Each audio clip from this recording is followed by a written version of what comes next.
বলিউডের ইতিহাসে এমন কিছু সিনেমা আছে যেগুলো মুক্তির সময় ঠিকভাবে বোঝা যায় না, তখন সেগুলো নিয়ে বিতর্ক হয়। কেউ ভালোবাসে, আবার কেউ পুরোপুরি বাতিল করে দেয়। কিন্তু সময় গড়ানোর সঙ্গে সঙ্গে সেই সিনেমাগুলোর গুরুত্ব নতুনভাবে ধরা পড়ে। রা 1 ঠিক তেমন একটি ছবি। 2011 সালের মুক্তির সময় এটি ছিল বছরের সবচেয়ে আলোচিত প্রজেক্টগুলোর একটি। আজ এক দশকের বেশি সময় পর ফিরে তাকালে স্পষ্ট হয়, রা 1 শুধু একটি বিতর্কিত সুপারহিরো ফিল্ম নয়, বরং বলিউডের সবচেয়ে সাহসী এবং উচ্চাকাঙ্ক্ষী পরীক্ষাগুলোর অন্যতম।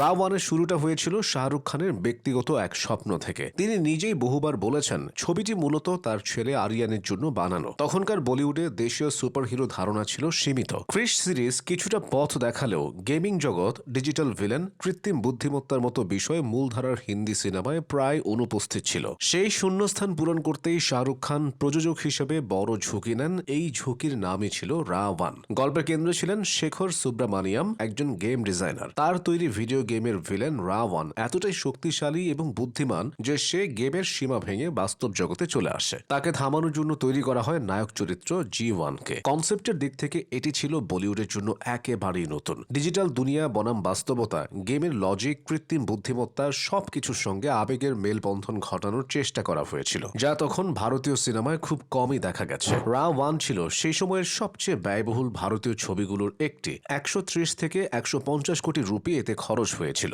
ভিএফএক্স এর জন্য আন্তর্জাতিক স্টুডিও, বিদেশি টেকনিশিয়ান এবং আধুনিক প্রযুক্তি ব্যবহার করা হয়। বলিউড তখন যে জায়গায় দাঁড়িয়েছিল, রা 1 তার চেয়ে অনেকটা এগিয়ে যেতে চেয়েছিল। শুধু সিনেমা বানানো নয়, এর প্রচারণাও ছিল নজিরবিহীন। Game launch, comic book, digital marketing, আন্তর্জাতিক মিউজিক কোলাবোরেশন সব মিলিয়ে এটি ছিল বলিউডের প্রথম বড় মাল্টিমিডিয়া প্রজেক্টগুলোর একটি। মুক্তির পর রা 1 বক্স অফিসে পুরোপুরি ব্যর্থ হয়নি। ভারত ও বিদেশ মিলিয়ে এটি ভালো অঙ্কের ব্যবসা করে এবং বছরের সর্বোচ্চ আয় করা ছবিগুলোর তালিকায় জায়গা পায়। কিন্তু সমস্যা তৈরি হয় প্রত্যাশার জায়গায়। শাহরুখ খান, বিশাল বাজেট এবং ব্যাপক প্রচারণা, এই সবকিছু মিলিয়ে দর্শক ও সমালোচকরা যে মাত্রার অভিজ্ঞতা আশা করেছিলেন, অনেকের চোখে ছবিটি সেই মানে পৌঁছাতে পারেনি। সমালোচনার প্রধান কারণ ছিল ছবির টোন ও চিত্রনাট্য। প্রথমার্ধে ছিল হালকা হাস্যরস, পারিবারিক আবেগ এবং শিশু সুলভ আনন্দ। দ্বিতীয়ার্ধে হঠাৎ করেই গল্প ডার্ক ও সিরিয়াস হয়ে ওঠে। এই পরিবর্তন অনেক দর্শকের কাছে বিভ্রান্তিকর মনে হয়েছিল। ছবিটি শিশুদের জন্য বানানো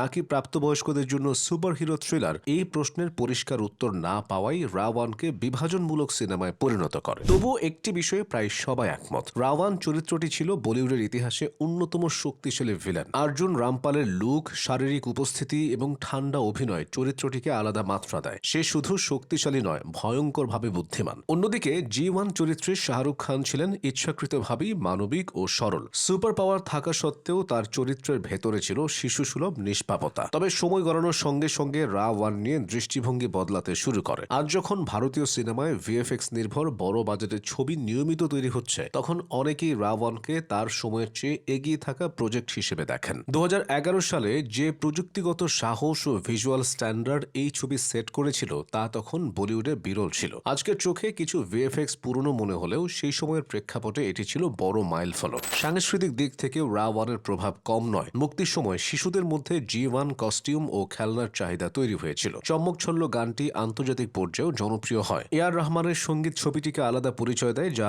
আজও স্মরণীয় হয়ে আছে। সব মিলিয়ে রা 1 ছিল বলিউডের এক সাহসী অধ্যায়। এই ছবি প্রমাণ করেছিল বলিউড চাইলে বড় কল্পনা করতে পারে, বড় ঝুঁকিও নিতে পারে। হয়তো রা 1 তার সময়ে পুরোপুরি গ্রহণযোগ্য হয়ে ওঠেনি, কিন্তু ইতিহাসে এটি থেকে যাবে সেই সিনেমা হিসেবে যা ভবিষ্যতের দরজা খুলে দিয়েছিল।